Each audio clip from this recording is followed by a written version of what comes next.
Hey writers, you're listening to the Kobo Writing Life podcast, where we bring you insights and inspiration for growing your self-publishing business. We're your hosts. I'm Laura, Kobo Writing Life's author engagement manager. And I'm Rachel, the promotion specialist at Kobo Writing Life. On today's episode, we spoke to author Arizona Tape. Arizona is a European author who enjoys nothing more than creating new worlds with nuanced characters and twists on mythology from around the world. Her stories often include a fantasy element with a focus on inclusivity, diversity, and representation. Whether it's dragon shifters looking for their fated mates or demons hiding in the human world, there's always an element of romance and discovery from a modern angle. We had a delightful conversation with Arizona. We spoke to her about her career as an indie author, what her writing process looks like, and how that differs when she is co-writing, as she has several series she has co-written with different authors. And we talked to her about writing the books that she wishes she had when she was younger and what positive representation means to her. Like I said, it was a delightful conversation, and we hope you enjoy. We are joined today by author Arizona Tape. Arizona, thank you so much for joining us. Hi, so lovely to be here. And this episode will be airing in June, so let me just be probably the first person to wish you a happy Pride in 2023. Thank you so much. Now, can you kind of kick our podcast off today with telling our listeners a little bit about yourself and the books you write? Of course. So, hi everyone, I'm Arizona Tape. I'm currently living in the United Kingdom with my partner and my dog. And most of the books I'm currently writing are urban fantasy romances and paranormal romances, but with queer characters as the main leads. Now, have you always wanted to be a writer? Is this kind of the dream come true career for you? Yeah, it actually is. As a child, I used to make like these really silly drawings, like potato heads, and they'd had little speech bubbles. And I remember writing out a long, winded manuscript on a really old computer when I was younger. And recently, my mum told me that she found in one of her diaries that I'd said, oh, when I grow up, I want to be a writer. So yeah, it is a dream come true for me. I've always loved storytelling. That's amazing. I hope one day you release your little potato head drawing as a comic. I should definitely see if I can find them still. And what was your journey to becoming an author like? How did you go from those little drawings to publishing your first book? Well, for me, it was quite a gradual process. So as a child, I used to do a lot of reading and writing, and then that kind of just progressed in mostly reading. And then I ended up writing online, just mostly for myself. And I discovered that there were actually quite a few people who were reading it. And then after a few months, well, I say a few months, like almost a year, I had a full book. And I was like, oh my God, look at this. And then I was like, I can do something with this. Let's publish it. And it just kind of snowballed from there, from one book to going, this is awesome. I want to do this more and more, writing another and another. And now I'm here. Now, when you say writing online, are we talking writing your own fiction online? Were you writing fanfic? Where was this online writing falling? It was always my own original stuff. I think fanfic for me, I always loved reading it and seeing it and hearing about it. But for me, it was always original characters, people that were just developing in my head stories of, complete strangers that I wanted to see how it would play out. And did you always know that you wanted to publish independently, or did you ever consider going the traditional route? I think most writers probably had that dream of being discovered, getting picked up by a massive publisher. And I think when I was just dreaming about writing, that was certainly one of those things that I thought, oh, maybe one day that'll happen for me. But the rejection of it, I found really hard. I didn't really want to go down that route. And I just, like I said, I kind of just fell into publishing things online, and then moving independently was actually a really natural step for me.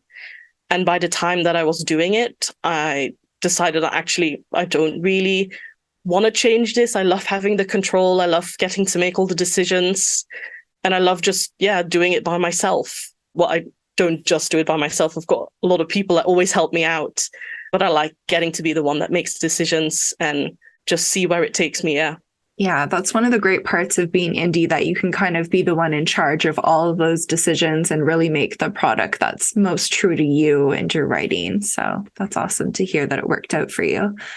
And can you tell us a little bit about your writing process? Does it kind of change depending on genre? Because you write in a variety of different genres, because you have YA, romance, fantasy, some mysteries. Yeah, I would say that my writing process is always changing. It's definitely not the same as in the beginning. I used to be a hardcore pantser, just sit down, close my eyes and write whatever was coming. Recently, I've been trying to do a bit of plotting. Some books for me are easier to plot or easier to structure in my head, like when I'm writing some urban fantasies, because there's a lot of story that's happened in the past and threads that I've left open from the previous books. Those often tend to benefit from a bit more thinking and sitting and looking. Whereas when I'm writing a standalone paranormal romance where the characters are contained to this one book, it's more of I can feel the beats and I just let the characters guide me, and the flow is just a bit more natural because, yeah, there is no loose ends to tie up and no long foreshadowing for the future. So yeah, there's definitely a bit of different process for me. And when it comes to writing a series, because you write quite long series as well, do you have kind of an idea of the overarching story before you begin the first book, or do you just kind of go in and that is kind of a pantsing process as well? I would say in the past, I would often start from more just an idea of, oh my God, how awesome would it be if there was, let's say, someone who could train to become a Valkyrie, which is a series that I've written. And then I had vague ideas of where I wanted the character to go, where I wanted the story to end up. But a lot of it ended up being a surprise, even for myself, and things I discovered while I was writing. I'd go oh, that's so cool. I want to incorporate that in the next book. Or, oh, look at this loose end. Let's see where that brings me. Whereas nowadays I try to do a little bit more thinking about what do I want this whole series to be. I don't try to lock myself into an ending, because I think for me that takes a bit of the fun out of it. I like knowing a general direction where I'm going. And I like having that typical kind of full circle situation where the beginning reflects, or the ending reflects the beginning, but just in a new way. Because I like that, I do try and tend to think of what the ending might be, or whether this beginning is a good place to re-end again. That's really cool. And kind of a question from the opposite perspective, when you're tackling, say, book 8 in a series, do you have a huge document of everything important that has happened before so you don't forget, or do you find yourself having to go back and reading your previous books? I wish I was that organized. I often end up rereading my books before I go into the next book. And I try to make notes, but then I forget where I've put the notes. So I do often have to go back to the documents, go what did I say there? Who's got what hair color? Who made this tiny, tiny comment offhand about something that is now important and relevant? So yeah, there's often a lot of that. But it just helps me get back into the universe and everything. That makes sense. And kind of speaking of the universe, because you do write a lot of fantasy, especially urban fantasy, what is your world building process like? I would say overly extensive, usually. Luckily, I keep that just for myself. I try not to bore my readers with all the unnecessary information and research and little things that I make up for the world that are just not necessary or relevant to the story. But I often, again, find this one small thing that I would like to be different from the real world. And then based on that, it just kind of spirals and goes, okay, so if there are afterlife assistants, say, that know how to become Valkyries, then there would probably be afterlife assistants for other cultures. And then I end up building a lot of lore that's mostly for myself. Or when I'm writing in another series of mine about mythical animals, I try to think of how big is the world. If they have a mythical zoo here, how many are there in total? Would they work together? All that kind of stuff. I try to build that for myself, and then I try not to bore my readers with it. And how do you find that balance of introducing the world building in your books with, like you said, not boring your readers with a bunch of exposition? I think that's something that I'm still learning. I think in the past I used to do a lot more info dumping because I was just really excited about all these fun ideas that I'd come up with and I wanted to show them off. I think nowadays I'm a bit more restrained. I can show a bit more restraint on that. I try to think of what is relevant right now. Is this something the main character would notice? Is this something the main character would know? And why is she thinking about it in this particular moment? And then if there's something that I specifically want to show off, I think about why would the main character be thinking about it in that particular point in the chapter? Is this something that's relevant right now, not just to me, but to the main character, really? I think that's like phenomenal advice, is putting it through the eyes of your main character, because like as somebody who reads a lot of sci-fi and fantasy, it is always a balancing act of you want to like immerse your readers in this world, but you don't want to just tell them about it, if that makes sense. I think that's a really cool way to look at it. Thank you. Yeah, it's great to kind of, as a reader, learn the details about the world as the main character is learning about them as well, and kind of go on that journey with them. You mentioned kind of thinking in your head, like where things are located. Do you ever like draw a map for yourself to actually like figure out where everything is in relation to each other? Yeah, sometimes I do. Sometimes series end up being set just in the contemporary modern world, and then it's really easy to just go, prick, this is where it is on the map. But I do often end up drawing myself little fantasy maps of how I think like the cities or countries or just the place where they are located to potentially other places in the world. And it's just really fun for me to kind of visualize these kind of things that are in my head. And they're probably just completely unnecessary, but they're part of the writing process. So I pretend it's work. No, it's definitely counts as part of the writing process. You're setting up the world and immersing yourself in it. It definitely counts. You also have a lot of myths and legends in some of your stories. So, for example, the Queens of Olympus series. Are you a huge fan of that kind of thing already? Or did you have to do a lot of research when you incorporated those into your work? I was already a huge fan of mythology. I think it's something that's always fascinated me. I would say most of my books are written about things that I was already fascinated by, because I think that's just where I'm naturally thinking of. And then it's the characters that often have different fascinations from myself that I'm not necessarily familiar with. Like, for instance, in the Queens of Olympus series, I've like always had quite like some knowledge of the Greek gods and goddesses. But for one of them that I wrote, Harvest of Dionysus, I did have to do specific research into winemaking, wine tasting, and all the things that, well, the goddess of wine would know, which isn't a particular interest of mine.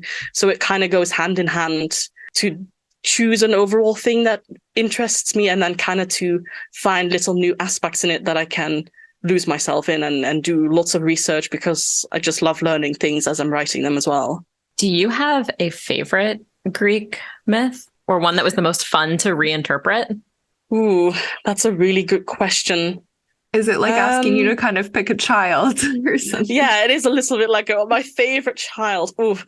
Well, I did really like writing Hades and Persephone and having Hades as a woman, and just in general have quite a business-like way of seeing the underworld, with factories and check-ins and large commercial ships with little gates. And I thought like reimagining what the underworld would be like as a modern structure, and not just a wishy-washy, everyone can come up in the boat, la la la, here's your golden coin.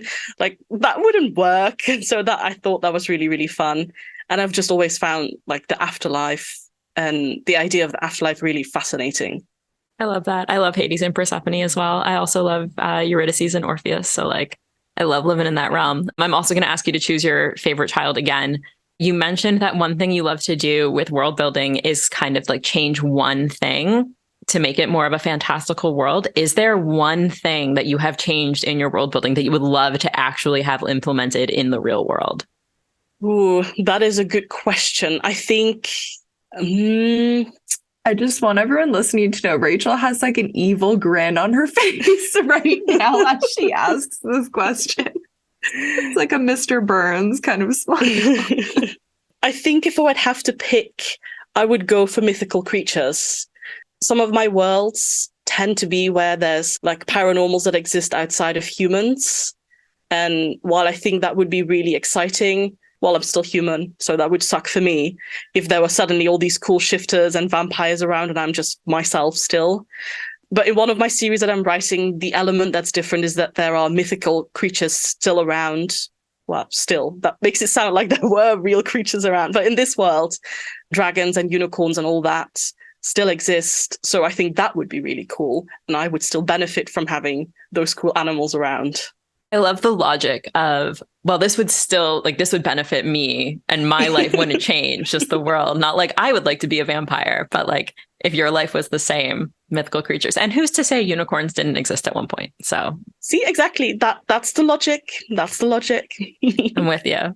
Now, one thing I really wanted to talk to you about is in your bio, you mentioned that you write the books that you wish you had when you were younger. I was wondering if you could just kind of expand on that a little bit. So like I said, I've always done a lot of reading. And for me, that's just, it has always been MF couples, always straight romances. And I've never really thought about that until I started thinking, well, hey, actually, I might also be into women. And then I started looking for media and books and movies and stuff that would reflect that. And it was actually really hard to find. And it wasn't until I would say when I was 18 or something that I actually found some of that content, mostly online, mostly written on casual websites, not really books that I would find in the library or in stores. And it was when I was reading those that I was discovering that, hey, like this is really, really cool to have a romance that feels more similar to what I personally experience. And it made me feel really validated to have that. So when I started writing, I wanted to write things that weren't really around, that were hard to find, that were for people like me who were looking for these romances for that they could relate to. So that is what I'm doing right now, because I still love all the fantasy. I love all the drama. I love all the angst. I love all the adventures, but I'm just writing it with characters that are a bit more relatable to my personal experiences with romance. I feel that struggle deeply. I don't remember like seeing myself represented in like a book until I was in university. Do you remember the first time, like other than the online content, do you remember the first time you actually like saw yourself represented in a book? No, not really. I don't think, and maybe I wasn't just looking in the right places at the time and I wasn't really going to libraries anymore. But when I was a ferocious reader as a teen, I never saw any LGBT content in my library. And granted, I did live in a small town, but that just wasn't something that was really around. So for me, my first real experiences were like watching movies and TV series and stuff online. And then from there on, I did discover that there were people writing these books. And then I just kind of went with where they were. And I mean, there are lots of people doing it nowadays, and I'm sure that they were doing it back then. It just wasn't easy to find for me. And I was going to ask you, do you think that the amount of content for like LGBTQ plus readers has improved over the past little while? I think it has boomed massively. I think there is so much more out there this year than there was last year.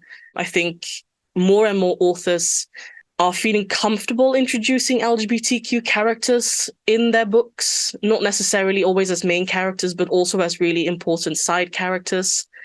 I think we're also seeing in general media outside of books a lot more, which I think is really exciting because those two kind of feed each other. What you see is what you read, and what you read is what you start seeing.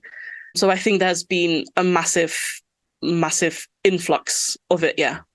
And as somebody who, like you've mentioned, writes primarily books with LGBTQ plus characters, do you run into any difficulties marketing your books? In the past, a bit more, because I wasn't completely always sure how to word it. For me, I've always found that's a really hard balance to strike. I want to be able to tell LGBTQ readers and people who like these kind of romances that, hey, my book is in fact LGBTQ, but I also don't want to make my marketing too much about it so that people who aren't LGBTQ plus readers aren't going like, oh, this isn't really aimed at me, because it is. My books are for anyone who wants an adventure and anyone who wants a good romance. It doesn't have to be for someone that always relates to it on a personal level. I have actually a lot of readers who just think it's nice and sweet to see it. They don't necessarily want to live it themselves, but I mean, that's the point of fiction, I think. So yeah, I find always trying to strike that balance between making it clear enough, but not waving too many rainbow flags that I'm putting people off who think it's just LGBT plus content. No, and imagine that's a very hard balance to strike. Yeah, I'm still working on it. And I'm going to ask you, I don't know if esoteric is the right word, but I'm going to ask you like a very broad question. There's always a lot of talk about like positive representation for LGBTQ plus readers and LGBTQ plus characters. What does that mean to you? And I know that is a very broad question, but when it comes to the idea of positive representation. I think for me, positive representation means authentic representation. It means hearing from more than just one voice. It means hearing from all kinds of people, because everyone has their own experiences. Some people have really hard experiences with coming out. Some people have no problem coming out. Some people really struggle with being LGBTQ and other people don't at all. So I think the positive representation is showing all the colors of the rainbow, to say it really dumbly, but like to show off that everyone has their own experience. And the more people are writing it, the less we fall into a stereotype of, oh, I know this one sapphic character in this book or this one show, and this is how they act. Therefore, everyone has to act like it. So yeah, I think everyone who's being able to bring authentic experiences to the table is just adding to a positive overall. And I think the more it comes in as well, the more people just get used to seeing it in a casual way. Like, I don't feel the need to shove it in people's faces. It doesn't have to be a front and center thing for me. I just would like if someone says, oh yeah, I am in love with a woman, or I'm in love with a man, and it's the same sex, that people are cool. And that's that. Like, it doesn't have to be a spectacle. I just would love it to be an integrated thing in life. I love that. That was such a good answer for me, putting you on the spot like that. Thank you. Thank you. And just, I have to ask, because we're talking about representation, do you have any favorite reads in the queer literature genre? That's hard to say. Like I said, I find it really hard to find a lot of books. I do have a couple of authors that I think are doing a good job, if that's okay as well. Absolutely. Any recommendations? We love them. Well, I've got a friend called Elsie Mawson. She does actually quite a similar thing to me. She's writing like that urban fantasy, kind of mostly urban fantasy with queer characters, which I really like. There's someone I know called Elizabeth Bishop. She has Sigral Fire, and that's a sapphic book as well that I would recommend. And then I have a new someone that I'm recently getting to know, who describes his book as hella gay, and his name is C. Thomas Lafayette. So there are a couple of people that I can recommend if you're like looking into this atmosphere for both fantasy but also queer characters. And the last person to recommend would obviously be Laura Greenwood, who, full disclosure, is my partner, but I think she does a really, really fantastic job at what I would call low-key casual representation. She mostly has like bi and pan characters who sometimes, or more often than not, are in regular MF romances, but the characters themselves are still queer. And I think that is an underrepresented niche as well. I agree. And I think that more marketing needs to just be hella gay. So yeah, I love that description too. Yeah, we all laughed and we were like, yeah, that's good. Thanks for sharing those recommendations. We'll make sure we link to them in the show notes as well. Awesome. They are all wide available and on Kobo. So I did pick random people. I thought, like, who can I really, really recommend here? We appreciate the thought behind that. While you're talking about wide, I wanted to ask you why being wide is an important part of your publishing strategy. What drives that? For me, partially it is having the access to all these retailers in so many different countries. And for me, a big part of it is actually being able to be in libraries, because that is where I used to do a lot of my reading as a teen. I think, especially when you don't have a lot of money, that is a really, really great place to find books, and I wouldn't want someone to not be able to read my books because they don't have any money, because I think it's just as important for them to have access to this kind of books, like the books that I'm writing. So therefore, being white allows me to be in libraries. I think that's such a good point that people forget when you talk about going wide, but libraries are such a great way for people to access your books through Overdrive. So that's a great point. As someone who grew up like living in the library, I think that's really great for younger people to have access to all of your books. Yeah, me too. I used to go like daily to the library, and there was like a 7-book limit. So I'd bring my 7 books home and I'd read them all, and I'd go back the next day for my next 7 books. So yeah, I used to just be a customer at the library as well. And I would love if that can be possible for other young adults as well, that they can find my books in the libraries in places that I wasn't able to yet. Yeah, especially for young adults where they're at like such a pivotal point in their life where books really can mean so much, especially finding someone or an author that like really represents a struggle that you're going through. That's a really big part of it as well. So yeah. I also wanted to talk to you a little bit about manga and anime because we've read that you like that as well. So can you tell us a little bit about how you got into that world? Do you think it inspires your writing at all? Ooh, that's a good question. I do think, and don't quote me on this, but I do think a lot of trends from anime and manga end up coming to the West. They often get adapted because as much as I love manga and anime, their romance can be a bit toxic. They end up often really convoluted storylines. And I don't watch them usually for the romance, but I think the mangas and animes that always have really drawn me are the ones that are like with a fantasy element, regular people falling into a fantasy world. And I think just a bit like writing in an anime, the creator has full control over what they are putting right in front of the consumer. What you see is exactly what they want you to see. And I think the same is true with writing. What you read on the page is exactly like it's been put there all on purpose. Even if it's subconsciously, it's all put there. And you can do whatever you want with it. You can ask your manga characters to do ridiculous, outrageous things that you just can't ask of an actor, because I think there's just a lot of freedom, and that's always really, really inspired me. Do you have any recommendations for people who have not ventured into the world of both manga and anime? Because they are huge worlds and wildly intimidating. They are. For manga, one series that stands out to me, and now I can't remember the name, but it's a series, funnily enough, about the Buddha's life, but I can't remember who wrote it. But they are beautifully illustrated, and they're really beautiful and gentle, but I'll have to think or see if I can find the name for that series. And for anime, one that has really always stood out to me is Psycho-Pass. I don't know if any of you is familiar with that. It's not quite fantasy, but it's a dystopian, futuristic world where emotions are seen as unstable things that you have to control.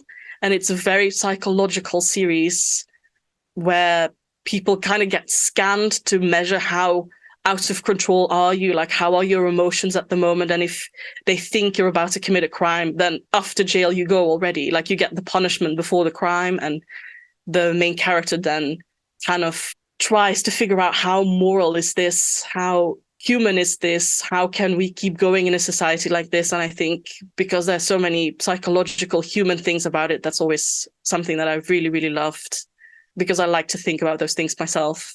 That sounds really cool. What was it called again? I'm just going to quickly look this up.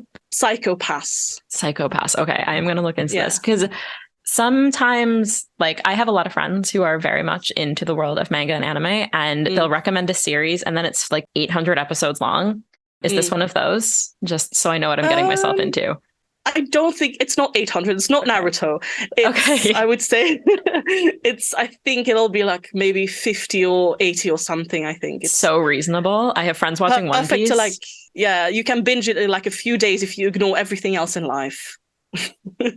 To my boss, who is probably listening to this, I won't, I promise. Now, just to kind of take like another turn back into your writing process, you have co-written several series, both with other authors, but now, as you have revealed, also your partner. And I am so curious about how this process has been for you and how these collabs have kind of come about. The first one of them started very much on a whim.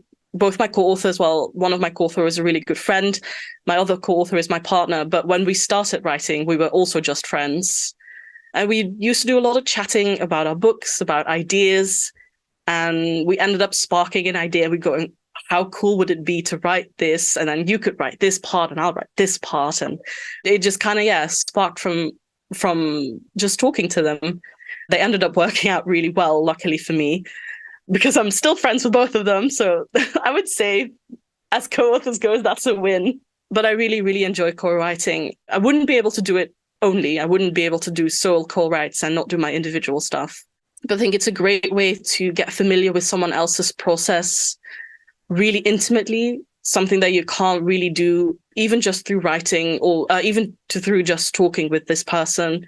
Even with Laura, who I've obviously got a really front seat to her creation process, it isn't until we are co-writing that I can sometimes really understand how she manages to do things, how she manages to set up scenes and have the flow or build characters. So for me, it's a really enriching experience where I get to very directly benefit from my co-authors' experiences and kind of borrow some things, test them out, and then see if I can take them back to my own writing afterwards. I really like that. And I have two follow-ups. One, have you and Laura considered writing a friends to co-authors to partners romance? I was just wondering the same thing because I love that, like, you guys started writing together and then ended up together. That's kind of every book lover's dream. It's not on our list, but I will put it on the list. We shall think about it. People do find that really cute. I would say that we were really good friends. And then when we started co-writing, which ended up being a romantic paranormal romance series, they did sometimes feel a bit like love letters to each other. So yeah, that's that. I cannot wait to read this book that I will be bothering you to write until it happens. And my other follow-up question. I will inform Laura. Thank you so much. Do you have any advice for anybody who wants to co-write with a friend? Any do's and don'ts that they should be aware of? Oh, how much time do you have? I have a lot of opinions on co-writing.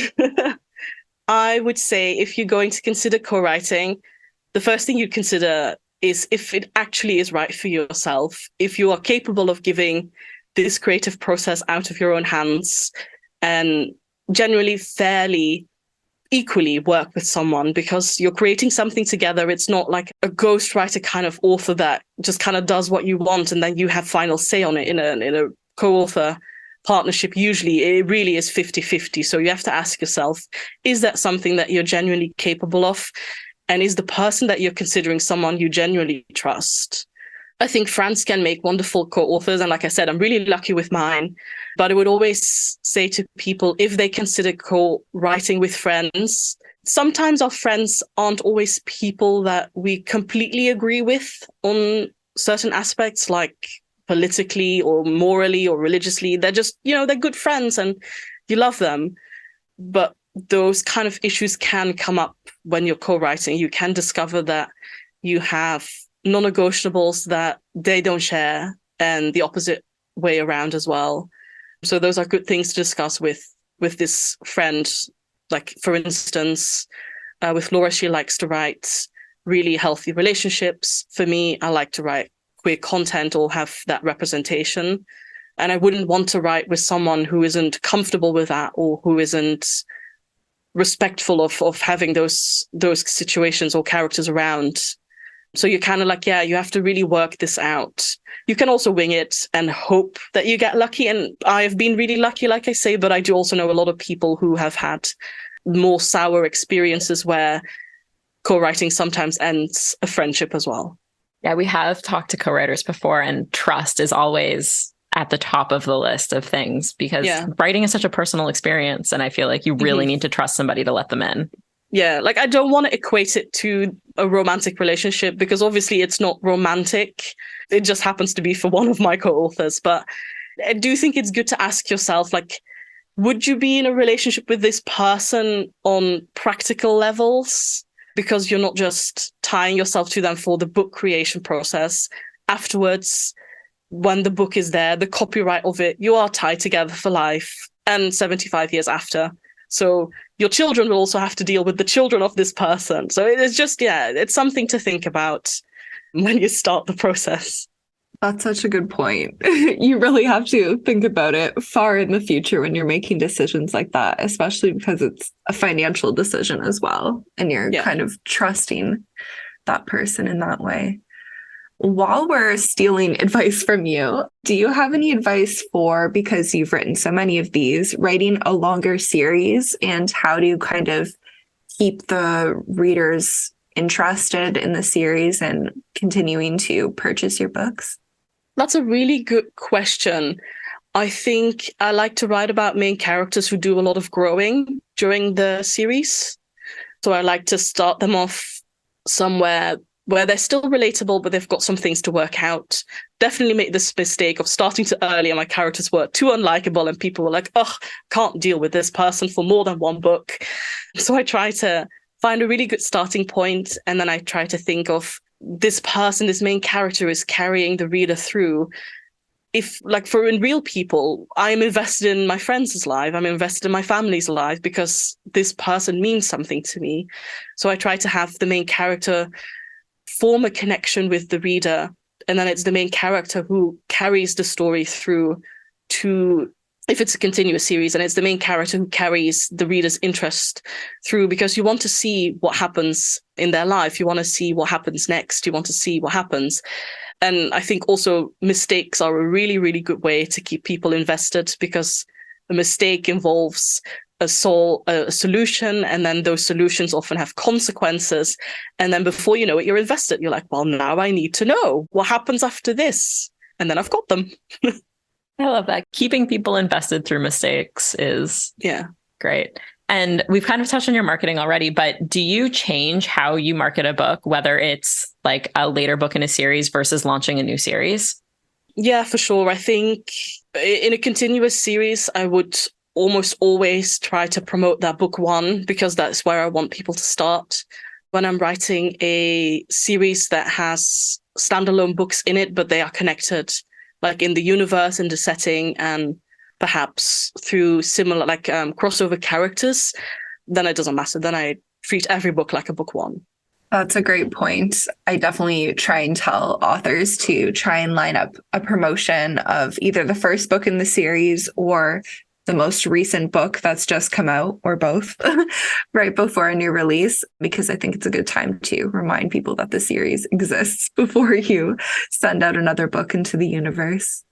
One of the other things that I wanted to talk to you about was how you keep in touch with your readers. And do you have any memorable reader interactions? I've got many. I keep in touch with my readers mostly through my newsletter, which I send out, I think, 3 times a month. And I do have like the social media where if someone messages me, I will usually try to reply. But yeah, over the years, I've had some really lovely interactions. I've had readers email me to say that they've been waiting their whole life for stories like this with main characters that are represented and that are representing them in a way.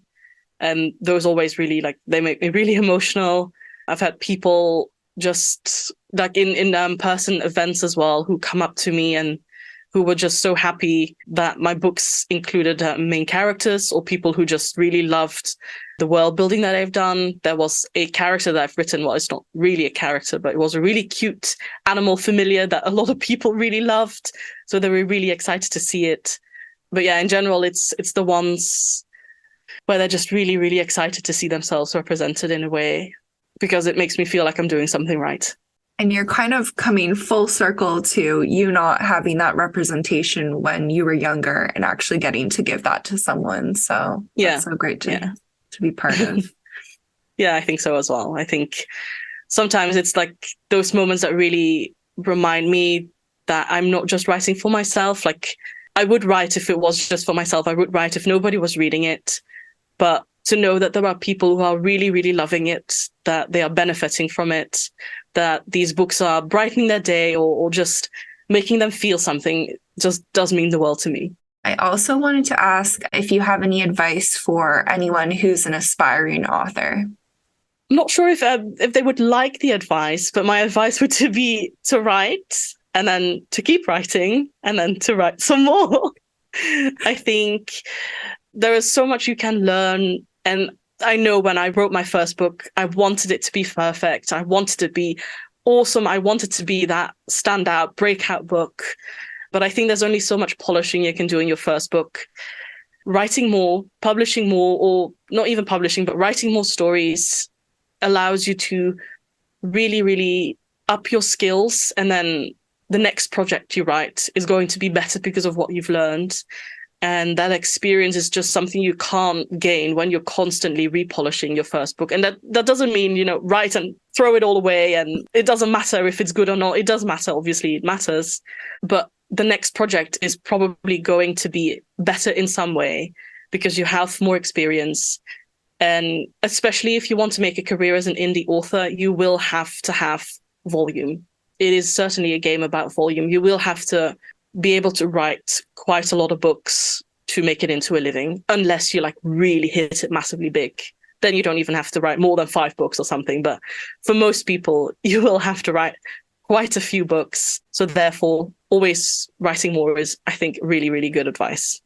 It is good advice. I think it's the advice that everyone needs to hear, but that no one wants to hear. Yeah, I think everyone would love if that first book, that first heart book is the one that gets you all the publicity and the attention. And for some authors, that is amazing. But for a lot of us, it's not. And what are you working on now? What can listeners expect next from you? Well, I'm working on a few things to follow my own advice. I've got quite a few series open. The next thing the thing I'm currently working on is actually a multi-author project. It's again in the Queens of Olympus series. I'm writing a shorter story for it, for a free book funnel anthology to kind of just spread out and so that everyone can read it if they want, and it'll be about Pandora. Then I've also got some paranormal romances in the work with my new Dragon Shifter series and my Bear Shifter series. So if you're into paranormal romance and you like Fated Mates, I'm working on actually a few projects in that series. And then I've got my continuous stuff. I've got a series about mythical animals, and I've got a series about demons who cook with sin that I'm also working on. There are some more projects, but I'm not going to list them all because they will be here until tomorrow. So you're just a little bit busy is the vibe I'm getting. Just a touch. Just a little bit. Yeah, just a touch. Story of an indie author's life. For sure. I think because it's something that I just love, why wouldn't I keep myself busy with it? I have so much fun creating, not always so much fun writing. Sometimes during the writing, I do ask myself, what am I doing? I hate this and I hate my life, but that usually quickly goes away. I feel like that's normal. I feel like I'd be concerned if you weren't having those moments. Yeah, it's a continuous spiral of, oh my God, I have the best life in the world. This is fantastic. This is my dream life, to why do I do this to myself? I really, really hate myself to put myself through this, to this is the best job in my life. The indie author circle of life. Yeah. I love it. Exactly. Yeah, for sure. And before we let you go, where can our listeners find you online? Everywhere. I am everywhere. I would always direct people to my website, arizonaTape.com, because that's where you can find everything about me, about all my upcoming series. You can find all my social media handles there as well, if I've put them on correctly. My newsletter is a good place as well. If you don't really love social media, again, you can find that on my website, or you can go to arizonaTape.com/subscribe. But yeah, I'm on Facebook, Twitter, everywhere, but best place is through my newsletter. We will include links to especially your newsletter, but also your website and your socials in our show notes. Arizona, thank you so much for taking the time to chat with us today. This was absolutely lovely. Yeah, thank you. This was awesome. It was lovely to be here. It was lovely to meet you both. Thank you for listening to the Kobo Writing Life podcast. If you're interested in picking up Arizona's books, we will include links in our show notes. If you're enjoying this podcast, please be sure to rate, review, and subscribe. And if you're looking for more tips on growing your self-publishing business, you can find us at kobowritinglife.com. Be sure to follow us on social media. We are at Kobo Writing Life on Facebook and Twitter, and at kobo.writing.life on Instagram. This episode was hosted by Laura Granger and Rachel Warden, with production by Terrence Abrahams. Editing is provided by Kelly Robotham. Our theme music is composed by Tearjerker, and a huge thanks to Arizona Tape for being our guest today. If you're ready to start your publishing journey, sign up today at kobo.com/writinglife. Until next time, happy writing.